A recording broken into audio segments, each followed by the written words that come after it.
விஜய் எனும் நான்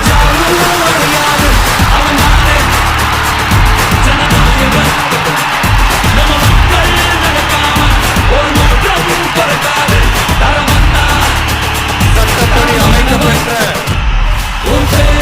இந்திய அரசியல் அமைப்பின்பால் உண்மையான நம்பிக்கையும் மாறா பற்றும் கொண்டிருப்பேன் என்றும் இந்திய நாட்டில் ஒப்பில்லாத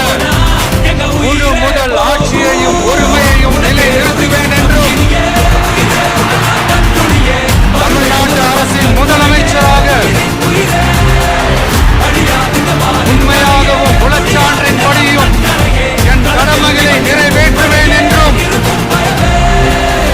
அரசியல் அமைப்பிற்கும் சட்டத்திற்கும் இணங்க அச்சமும் ஒருதலை சார்பும் இன்றி